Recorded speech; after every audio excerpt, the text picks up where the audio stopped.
Ito ang programa ang Bawal ang Pikon. Get straight with Daniel Lozon. Welcome to Daniels. Kumusta po kayo? Ayos ba tayo dyan? Magandang umaga. Siyempre, nagbabalik po. Marami ngayon nagbabalik.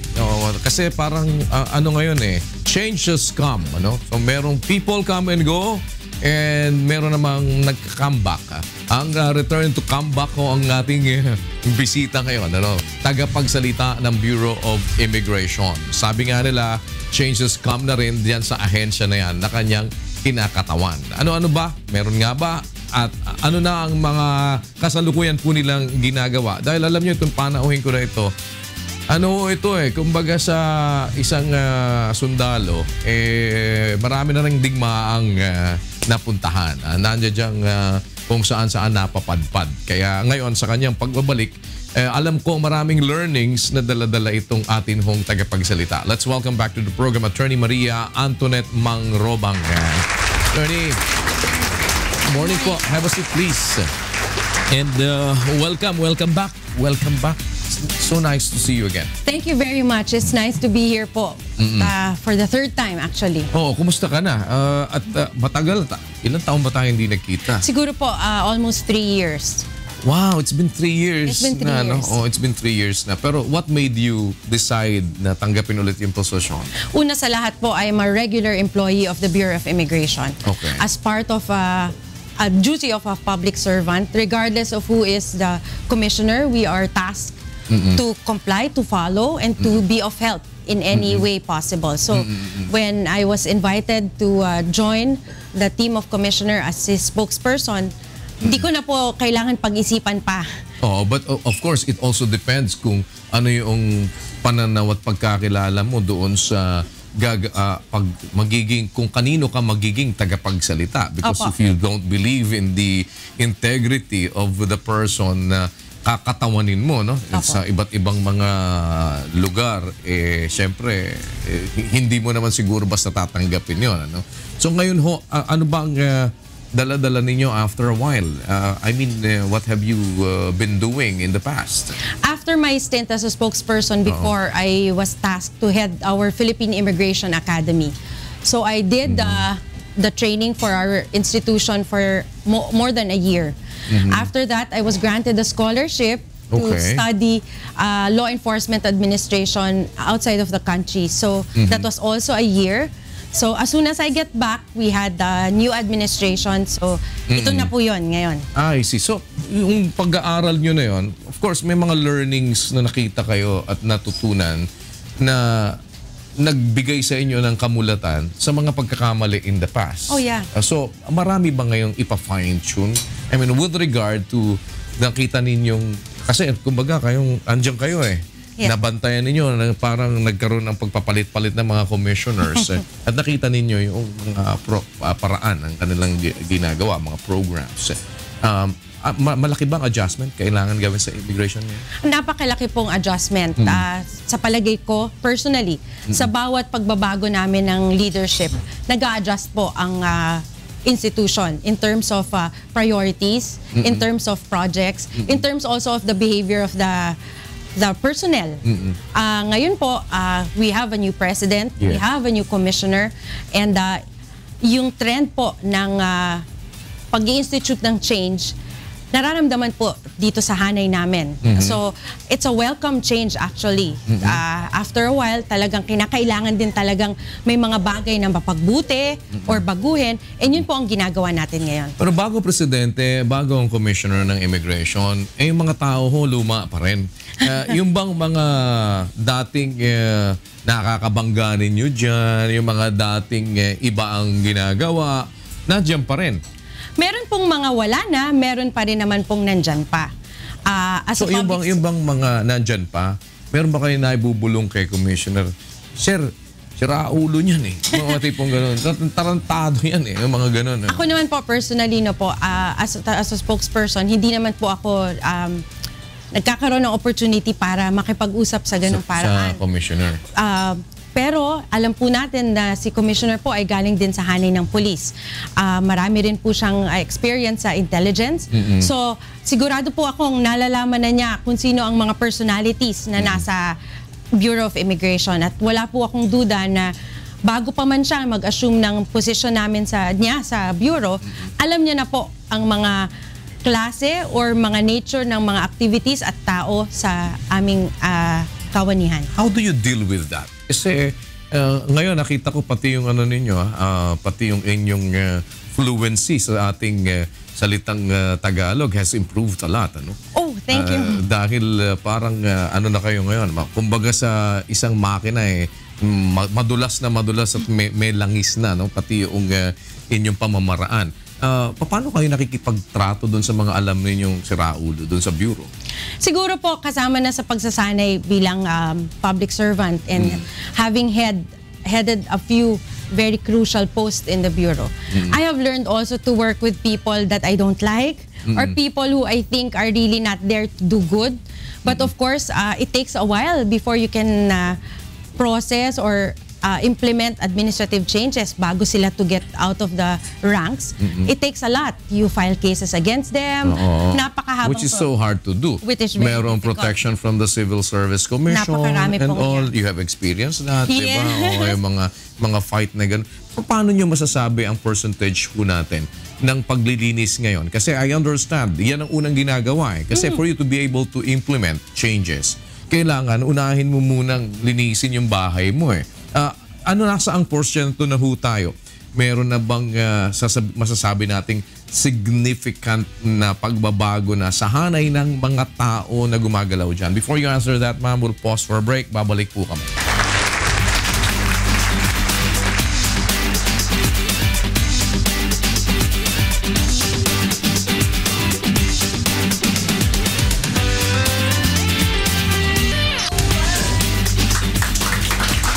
Ito ang programang Bawal ang Pikon. Get it straight with Daniel Rosong. Kasama po natin Attorney Maria Antoinette Mangrobang, spokesperson po ng Bureau of Immigration. So as I was asking, gaano kalaking porsyento na ho ang nalinis doon sa inyong bahay sa Bureau of Immigration? Kasi for us to be able to institute yung talagang changes that we want, kailangan na kumbaga charity begins at home. Di ba? Parang gano'n. Umpisahan muna natin maglinis ng bahay natin at ng bakura natin bago tayo talaga makagawa ng pagbabago.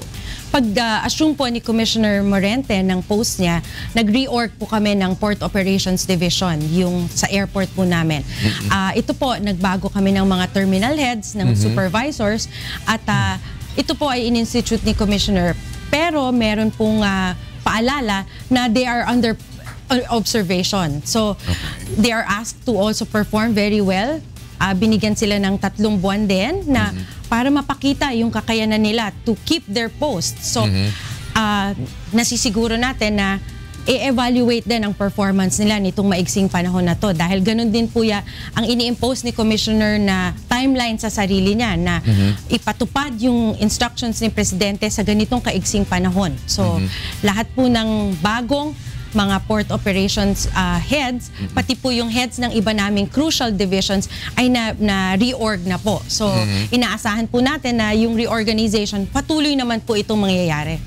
Ano ho ang marching order ba ngayon talaga na directly ito ngayon ang dapat na magawa within a certain period of time dapat ay ma-accomplish po ninyo sa immigration? Una sa lahat, sir, maliwanag ang utos ni President Duterte sa pag-streamline ng proseso. Okay. Yung hindi po pag-iintayin ng mga tao at kung ang proseso po ay nangangailangan ng medyo mas matagal na panahon sa 72 hours na itinalaga niya, kailangan ipagbigay alam sa kliyente na sa ganitong araw, balikan mo yung papel mo at sinisigurado na nandyan yan. So nag-program po si Commissioner ng Technical Working Group kung saan in-evaluate po ang sistema sa immigration. Dahil po dyan, ito pong August 1, na-implement po yung 16 na basic immigration transactions na streamline po natin yan. At sa iba pang frontline transactions, mag-a-apply din po yan. Pangalawa po, yung tinatawag natin na border control. Yun po, yung sa anti-trafficking efforts po ng Bureau of Immigration. Pati na rin po yung anti-terrorism programs, pagsisiguro na yung taong pinapayagan natin o mga dayuhan na pinapayagan natin makapasok ay yung dayuhan na makakatulong sa atin, lehitimong mga turista. Yan po ay pinapaigting din namin. At of course, yung pinaka-importante nga po, yung anti-corruption efforts nitong current na leadership namin. Commissioner Morente also has in his team General Charles Calima, who is now heading our intelligence division. So, ito po ay... Si Charles, dati nag-narcom yan, di ba? Opo, at extensive po Tagal na ang... kikita no? Opo, nasa amin po siya ngayon. Very extensive din po ang karanasan niya pagdating sa intelligence. So, siya po ang OIC namin sa aming intelligence division. At ito po ay nakakasiguro kami na yun pong layunin ni Commissioner to do anti-corruption efforts at to identify yung mga tiwali naming tauhan kung meron pa man, nandito po sa kamay din nitong division ni General Calima. Paano ngayon yung ginagawa nyo doon sa mga illegal aliens dito sa atin na mga talagang nakapasok na mga iba palang buhay nila, talagang malulupit na mga kriminal? Opo. Yung mga nakapasok po at lalo na po yung mga drug-related crimes na nakukomit, na nahuhuli na rin ng mga ng pulis natin ngayon, nag-utos po si Commissioner Morente na mag-institute kaagad ng deportation proceedings. In other words, kasabay po ng criminal proceeding, ang deportation proceeding ay tuloy-tuloy din po. Ngunit gusto lang namin i-inform ang public na pag ang foreigner po ay finailan namin ang deportation case, hindi po naman ibig sabihin nun ay ide-deport na namin sila kaagad. Ito po ay magagawa lang ng immigration kapag natapos na po yung criminal case nila, kung sila po ay masesentensyahan. After they have served sentence, that is the only time that we can deport these criminals. So habang may kaso sila dito sa Pilipinas, hindi pa rin sila pwedeng i-deport agad. Hindi ba? Yes, kung po. may kaso sila dito, di ba na lang kung ang kaso lang nila ay dun sa bansa na kanilang pinanggalingan? Totoo po yan. Well, ngayon ho, dun sa mga changes natin mismo sa airports, sa mga immigration officers natin, ano bang bago? Kasi kagaya noong mga immigration cards, dati may mga proposal din dyan na kasi ngayon, pagka Philippine passport holder ka, di ka na mag-fill up nung embarkation mo pag dumating ka. Diba? Pero pag paalis ka, meron pa rin. Diba? Meron mga... Same with the other countries, may mga binago na din sila. May mga bago bang ini-institute po dito? Para mas mapabilis? Yes, oo. Kamakailan lang po, nakipag-meeting po si Commissioner sa Interpol. Ang Interpol po ay meron silang tinatawag na I-24/7 na database. Kung saan po, makikita natin ang higit na mga 600,000 na red notices. Ibig sabihin, nasa database na ito, yung mga wanted sa buong mundo. Kasama po dyan yung 60 million na lost and stolen passport. Yan kasama rin sa database na yan. Ito po ay kino-coordinate or ngayon, gusto naming ma-integrate sa sistema ng immigration, sa computer system natin. Para pong layunin nito, malaman talaga natin kung ito bang foreigner na dumarating sa atin are wanted in whatever country or is he carrying a fraudulent travel document.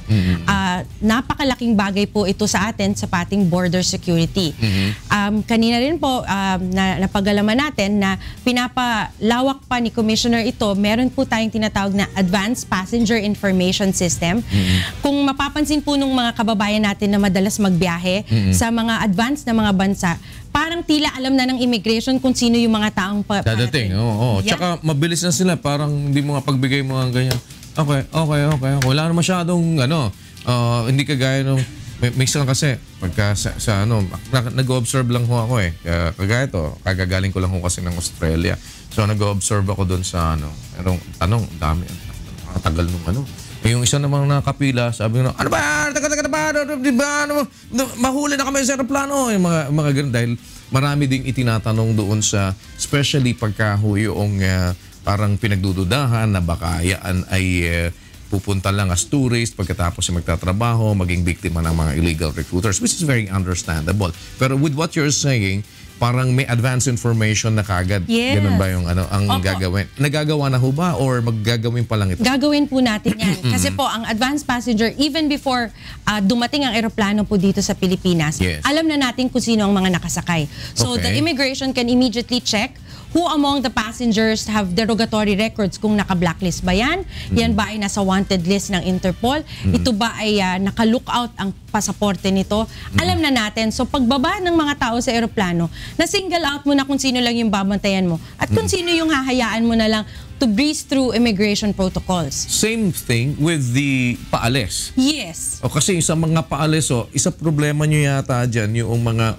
overseas employment certificate. Yeah. Diba? Parang wala pa ho yata kayong interlink doon sa POEA na parang pagtingin ninyo, totoo ba to or what, mas madali. Wala pa ho ba yun ngayon? Ngayon po, nagkakaroon kami may interlink naman kami sa POEA na naging problema po talaga yan in the past kasi yung mga maraming na-proliferate na OECs na fraudulent. Nababawasan na po yan ngayon. Ang nagkakaproblema lang talaga is yung mga kababayan natin who continue to represent themselves as tourists when in fact they are departing for overseas employment. Recently, Kuya Daniel, ma-share ko lang, meron kaming karanasan na may mga Pilipina tayong na-deport galing Korea. Sila po ay umalis ng Pilipinas, nagpanggap silang turista. Yung pala, mag-e-entertainer sila sa Korea. Dahil po wala naman silang kaukulang papel, hinuli po ito sa Korea at yun nga po, dineport sila pabalik dito. Dahil nagtrabaho doon? Nagtrabaho po sila as entertainers. So, ano pong lesson nito sa mga kababayan natin? Kung ano pong layunin, kung employment po talaga, dumaan po sila sa proseso. Kasi pag nasa ibang bansa po kayo at nahuli kayo, kawawa po ang kababayan natin pag makaranas ng ganitong klase ng experience abroad. Hindi sila mapoprotektahan masyado. Hindi po sila mapoprotektahan. But question, ma'am, kasi problema ninyo isa, I think, computerization tayo, di ba? Ilan hong computer ninyo yung talagang nakakabasa ng machine-readable passport? Ay, ngayon po, lahat ng immigration counters have passport readers. Okay na yun. Kasi di po ba dati, parang 3 lang yata, o isa-isa dito sa ganon, kaya yung iba manual pa rin. Yes po. Doon po sa panahon na ni Commissioner Mison na i-deliver na po lahat ng passport readers namin. Oh, wow. So, talaga lahat na ng counter ho ngayon, yes po, gumagana na yan. In fact, Kuya Daniel, kung mapapansin ng mga taong nagbabiyahe dito sa NAIA terminals, pag arriving ka, meron na rin kaming capability to get your biometrics data and have your picture taken. This is a data bank, pag-enhance ng data bank natin. Ang layunin din talaga nito is talagang palakasin ng border security. So hindi lang po kami nagkaroon ng machine-readable machine passport readers, but we also have now capability to add data sa system namin, yan yung biometrics ng mga tao, pating image nila. So sabi nyo, magkakaroon na rin advanced information ng mga paalis. Padating at paalis po yun. Padating at paalis. So ibig sabihin, hindi na ho dapat na magtagal doon sa immigration officer. No, opo. Dati kasi meron silang 30 seconds na binibit yung mga parang, kasi ako inorasan ko yun dahil pagkakausap ko sila noon, sabi, 30 seconds po, di ba? Time, mga ganun. Tinitignan naman nila. Kaya lang, syempre iba, nagtatagal. Ngayon, yung paalis, kung may advanced information na kayo, can we expect na, hindi ka pwede, doon ka. Ikaw, doon ka, second level ka ng second level. Yun ang mga dire-diretso na. Can we expect that now? Yes, yun po ang talagang isa sa pinaka-dahilan kung bakit din maliban sa border security. Yes. Yun po ang to minimize yung pagpipila po sa counters namin. Si Espinosa ba, yung Kerwin, walang watch out bulletin yun? As far as immigration is concerned po, he is already in our database but wala pa pong nai-issue na departure order or immigration lookout bulletin. So pero nakalabas daw, talaga bang confirmed dito nakalabas ang bansa? Opo, as per our records, a certain Roland Eslabon Espinosa departed the country on the 21st of June of this year. Nakatunog. Hindi pa nakakabalik ulit. As of last checking po, we don't have any record that that name has already arrived. And kahit na bumalik, wala din naman siyang ibang order sa kanya or what? Dahil wala namang kaso pa.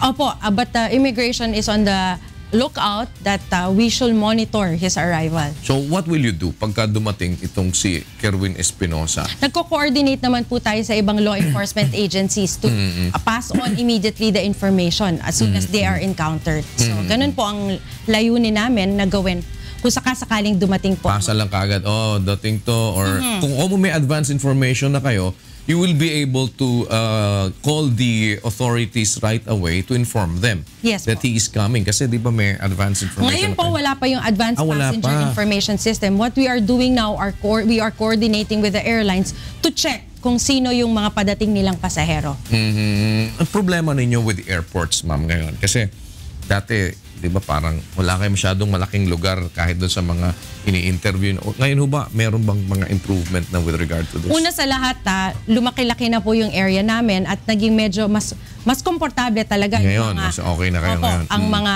immigration officers namin pagdating po sa facilities ng airport. So, malaki na pong pinagbago din nung area ng immigration sa ating mga paliparan. So yung mga meron na kayong kahit pa kapiraso man lang Opo. na hindi naman nadidinig doon na parang pinagdududahan yung isang tao, parang tinitingnan, bakit kaya ayaw papasukin yun, yung mga tipong ganyan. Well, bukod ho dito sa mga ito, ano po ang kagaya ngayon na nag-i-implement ng iba't ibang mga changes, ano? Meron bang mga ibang ini-introduce pa ang Bureau of Immigration, yung kagaya niyang mga projects ninyo dati na inuumpisahan? Anong mga parallel ngayon? Actually po, yung mga napakabubuting projects na naumpisahan na nung nakaraan, patuloy naman po siyang ginagawa ngayon. Except that, na ang focus talaga ni Commissioner Morente, una-una nga po sa lahat yung pagpapaigsi ng mga proseso. Pabilis, Marami na po kaming mga tinatawag na redundant requirements na tinanggal niya kasi bilin na bilin nga po ni Presidente. Pag hiningi dito sa isang proseso ang, let's say, ang itong dokumento na to, hindi na dapat hingin pa sa susunod na proseso kasi lahat yan nasa possession na ng opisina. So, kayang-kaya mo naman kuhanin dun sa record ng tao na yan yung itong mga dokumento. So, yun pa lang like what? Pwede nyo ba? Kasi ganyan ho, totoo yung sinasabi ninyo. Galing ako dun, hininga na ako ng ganun eh. Ito naman, hinga na naman pala ako, kukuha na naman ako panibago, dalawa lang yung nakuha ko, yung mga tipong ganyan. Ano ho ba specific yan? Katulad po, napakasimple. Yes. When you apply for visa extension, nung nakaraan po, humihingi po kami ng photocopy ng passport nitong tao. Okay. Kung napapansin nyo naman sa airport, kinakapture ng... Yes, so meron naman gano'n. Opo. So, napakasimple po nung napag-aralan na bakit pa natin hihingian yung kliyente natin ng photocopy when in fact, our system already has an image of the person's passport. Okay. Yun yung mga ganun pong requirements talagang sabi ni So, ito para sa mga foreigner yan? Opo. Yung extension ng visa? Visa extension. Okay. Pagdating naman po talaga, kadalasan naman po ang kliyente namin, yung frontline services namin are foreigners. So when you request for certification, let's say meron ng yung mga photocopy of an order issued by the Bureau, hindi na dapat natin hingin sa kliyente yan. Kasi kung certificate or order na issued ng office namin, siguradong meron kaming kopya sa aming order nyo yun. Order namin yon. So those are requirements that we have totally eliminated. Well, at least kasi hindi ko nga maintindihan bakit gano'n kung minsan kaya parang yung ding sa mga sa mga airlines, 'di ba? Ngayon, kasi bigay mo na lang yung passport mo, hindi mo na kasi minsan hanapin ticket mo. Teka muna, hindi naman ako pupunta dito kung wala akong ticket, 'di ba? Parang alam niya naman kung meron kang ticket o wala, 'di ba? Tsaka may boarding pass na po 'yun, sir. May boarding pass na. Well, ito pong isang pinaka-crucial ngayon dito sa loob mismo ng immigration. Ano ho ba ang binabantayan ninyong pinakamalaking butas kung bakit nakakalusot ang matinding corruption? Before you answer that, we'll pause for another break.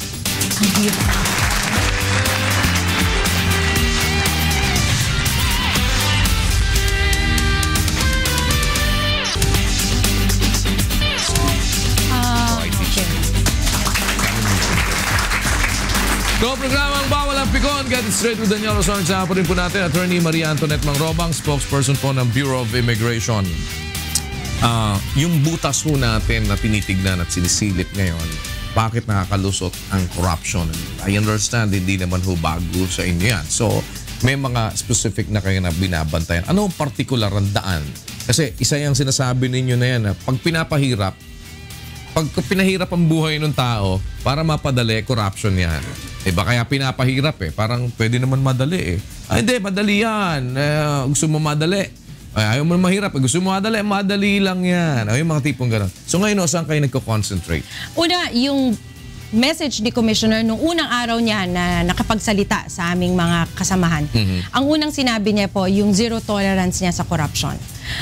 Ako personally, ang nakikita ko po talaga, yung sinasabi nga ni Commissioner, yung certainty ng parusa kapag ikaw ay nahuli. Napakalaki na pong deterrent yon. Kasi kung nakikita po ng mga nagko-commit ng ganitong acts na hindi naman napaparusahan eh. Alam naman po natin, Kuya Daniel, na sa umpisa susubok. Yes. Pag nakakalusot, nag-escalate siya.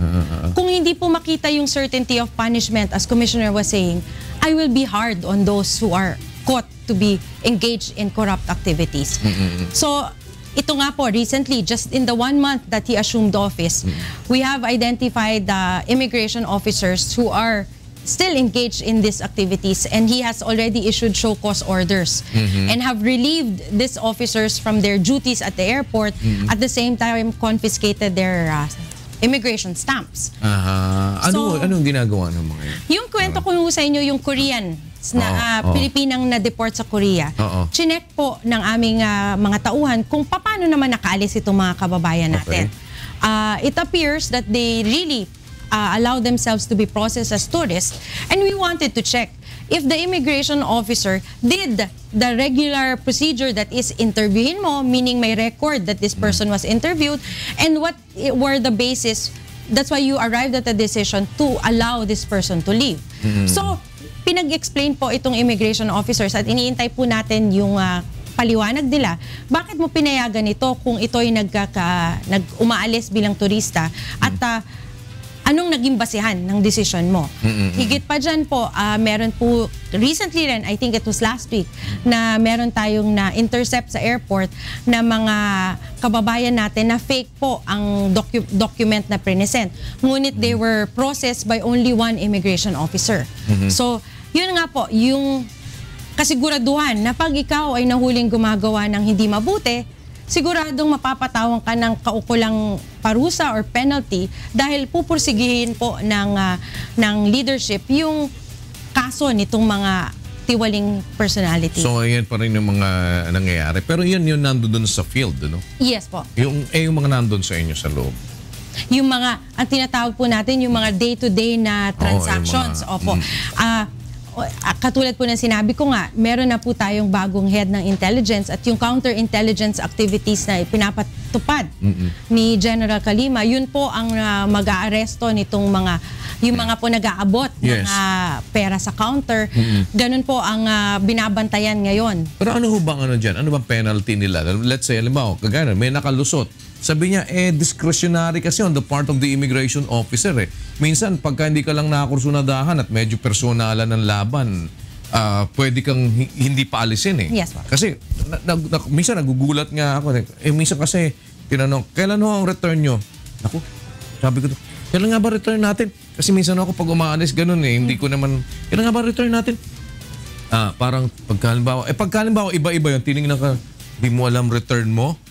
Parang pwede nang gamitin sa yung ano yun eh. Ako minsan, problema ako. Saan ka tutuloy? Saan nga ba tayo tutuloy? Minsan gano'n na.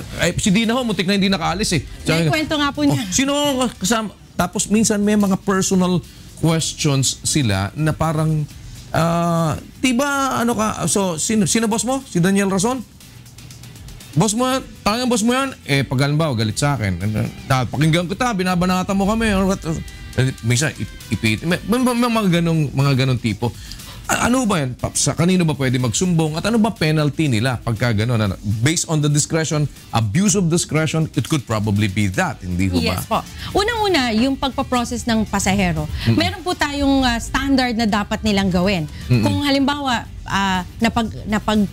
obserbahan nitong officer na tila hindi totoong sinasabi nito. They're asked to be step aside and to undergo secondary examination.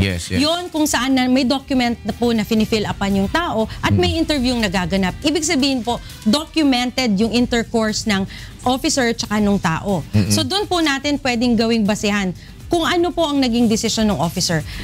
Pero ano ba dapat lang talagang tinatanong? Bawa sa amin, kasi kagaya nun, si Dina, tinatanong siya, nagugulat ako minsan, tinanong ka ng ganun? Parang, kailan ba itanong yun? Parang may tinanong, ano ba religion mo?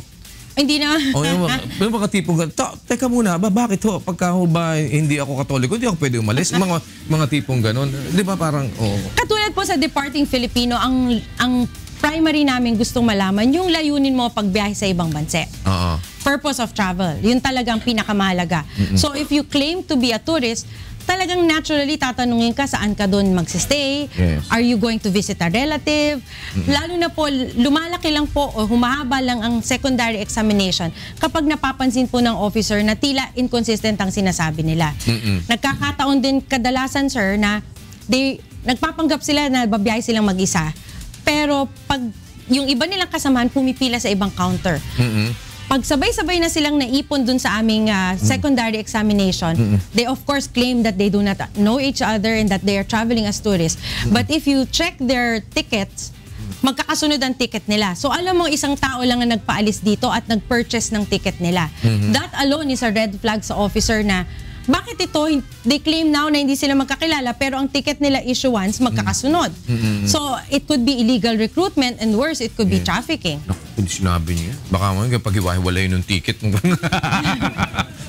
pero kasi yun ang isang binabantayan natin, hindi ho ba? Human trafficking. Yes. So considered na human trafficking yung mga nabibiktima ng illegal recruiters, hindi ho ba? Ano ngayon ang ginagawa ho natin doon sa mga ganyan na dapat nakaalis sila, hindi sila nakaalis? May ginastos na sila, meron na silang ano. So what do we do with that? Una sa lahat po, there is yung tinatawag natin the Interagency Council Against Trafficking. Ito po ay isang grupo kung saan malalaking ahensya ng gobyerno ay nagtutulungan para po ma-address ngayong problema. Katulad po sa airport, meron po yung IACAT office. Kung saan ang Department of Justice po ang nagsispearhead ng activity na to. Kasama po dyan, meron tayong kasamang taga-DSWD, meron din taga-NBI. So pag naka-identify po ang immigration ng isang trafficking situation, yung katulad ng na-describe ko, ini-endorse po namin yung pasahero sa kanila. Ang layunin po, number one, alamin kung sino nagpapaalis sa kanila. Pangalawa, bigyan sila ng kaukulang proteksyon at saka assistance. Kasi kadalasan, sir, either sa probinsya sila galing, lumuwas ng Maynila, and we have also non-governmental agencies who are part of this council tasked to also protect and help these individuals. So yung coordination na yun. But you're also under the Department of Justice din naman eh. Yes po. So ngayon, dito ho sa mga nakikita natin na mga changes na ini-introduce ninyo, na gusto ninyong magawa, ang timetable ho ba ninyo to complete all of this, kagaya rin ng timetable ng presidente sa sarili niya and kagaya ni General Bato sa sarili nila? Meron ba kayong binibigay na dapat by this time accomplished lahat ito and nalinis natin itong ating bureau? Napakahigpit din po ng timeline ni Commissioner Morente. In fact nga po, nabanggit ko na kanina, ang pag-assess niya ng mga performance ng tao ay 3 buwan. Okay. So doon pa lang po kita na natin yung mahigpit din na timeline na binibigay niya sa sarili niya. Ganun po ang assessment namin. The first 100 days, we need to see the milestones that we have accomplished. So yun pa po, ang first namin kailangan ma-hurdle yung 100 days at yung mga programang nakalaan dito sa period na ito. Napakahigpit. We are still also following the timeline of the President. Kayo ho, personally, kasi you've been with different bosses na rin. Ano ho ang feeling nyo ngayon? Nararamdaman nyo na ho bang totoo na tong pagbabago na to o balat kayo lamang pala? Ako personally, and talking from experience, ako naniniwala ako na totoo yung layunin na mag-institute ng pagbabago. As I often tell mga kasamahan ko sa trabaho, nagkaroon tayo ng mabuti, magagaling, at napaka-eksperyensyadong mga commissioner. I think ang problema talaga ay nasa hanay namin eh. Hindi actually our leadership eh. So the changes that needs to be instituted is within ourselves as public servants. So yun sana rin ang makascade na inspiration ng current leadership sa mga kasama namin sa serbisyo. So ako personally po, I feel talaga the sincerity in trying to implement change. And nagdadasal tayo na sana lahat din kami sama-sama na ma-inspire to do what is right, to do what is correct, and to try to change ourselves also to better talaga yung public service. Well, I have known you to be a person po who would really want to stand under the weight of truth. Thank But you. what would make you resign? To be honest with you, sir, I have thought about that so many times. In fact, when I came back from my schooling, I really wanted to leave government.